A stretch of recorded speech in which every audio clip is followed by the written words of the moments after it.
Right then, welcome back to Eye On Sports. Now, the first two classics of the local racing season will be contested this weekend at Caymanas Park, with the 1,000 guineas for native-bred 3-year-olds fillies on Saturday and the 2,000 guineas for colts and geldings on Sunday. Both events are expected to be fiercely competitive races. And here to dissect and have an in-depth analysis of what's to come and what to expect this weekend, our racing secretary at Supreme Ventures Racing and Entertainment Limited, Denzel Miller Jr., and a trainer and TVJ Racing analyst, Robert Darby Jr. Gentlemen, welcome to Eye On Sports. Hi, Jeremy. How are you doing? Good, good. I'm wearing my favorite shirt, you see, because it's the classics this weekend. So we're building the vibe from now, right? My favorite shirt. Right? Yeah, expensive. We love to see that. In terms of looking at this weekend, what's the current mood? What's the anticipation like right now? Well, the mood and anticipation is extremely high, and a lot of excitement is in the air at the track and within the racing world. A little background first: the Triple Crown really is an enormous thing within racing. It's a 3-race series for 3-year-olds. Virtually every modern racing jurisdiction have a Triple Crown series. We have one here, and ours is just about 91 years old. Older than most around the world, actually. So, you know, Jamaica really has a long and rich history of thoroughbred racing. The Triple Crown is very important to us. You know, it signals the quality of our bloodstock as we move along from one season to the next. And of course, it also brings the fans to the park to what we probably can call an adventure in racing, which actually starts just about January 1, where we draft a program right through the season to gear the 3-year-olds towards the classic program. Of course, the first classic is the 1,000, 2,000 guineas over a mile. Right. 1,000 for the fillies and 2,000 for the colts and geldings. And then the second leg of the Triple Crown is our derby at the end of June, over 12 furlongs. And the final leg of the Triple Crown is Jamaica St. Leger, which incidentally we are thinking about probably changing the name in 2019 to let it be more accessible and understandable by most Jamaicans. There's over 10 furlongs in July. I'm going to be coming back to that in terms of the possible name change. For this weekend, though, it's 2 days. What was the idea behind having the 1,000, 2,000 guineas spread over the Saturday and the Sunday? Okay, well, over the years, you know, we've tried, with the former promoter, tried Sunday racing, had some amount of success, but quite a bit of challenges. Under our new heading, Supreme Ventures Racing and Entertainment, we decided to rebrand it. And what better way to do it than with a bang? And hence, the first classic of the season, the Coast Division, will be run on Sunday. We think it's a positive move. We have 3 more Sunday cards slated for this year. But as we go from one to the next and then to the third one, it's all a matter of analyzing to see when is the best time of the year, what will work, what won't work, and of course, give our racing fans the best value for entertainment on a Sunday. One of the biggest racing fans and a man who knows so much about racing is, of course, Robert Darby Jr.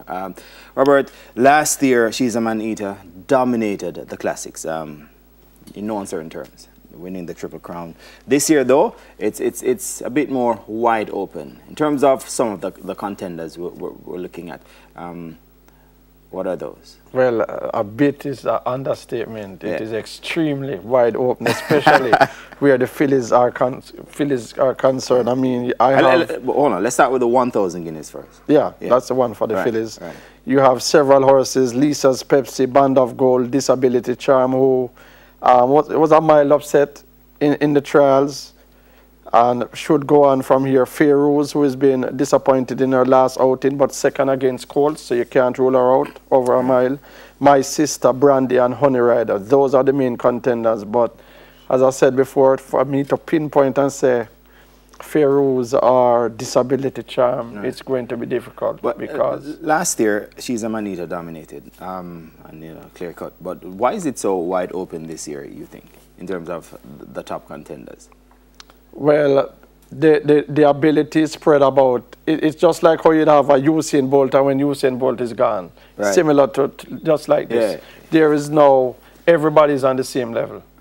you don't have a superstar filly this year. Yeah. Just yet. Just yet. We're still searching for that. Still searching for that.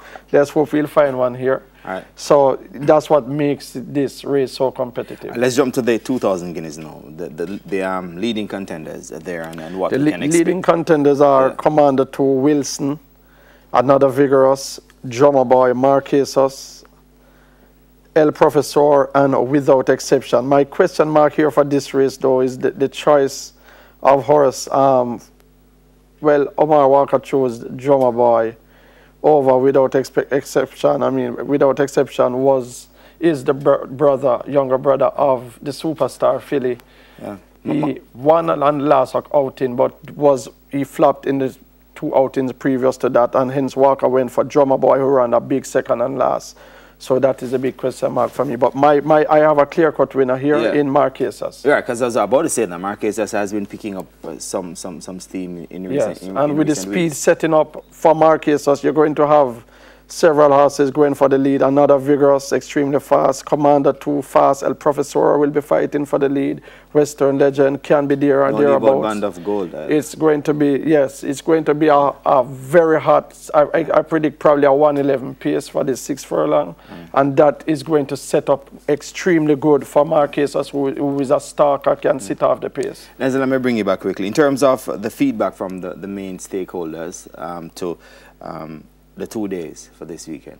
It's been all positive. You know, horsemen are willing to try new things, especially when it comes to the promoting of the sport that we all have grown to love, and we have invested our lives in there. So it's been all positive at this point in time. I don't think anyone really has an issue with us going ahead with a bang on the first Sunday for 2018. You know, it's just a great time for us. And what of the incentives?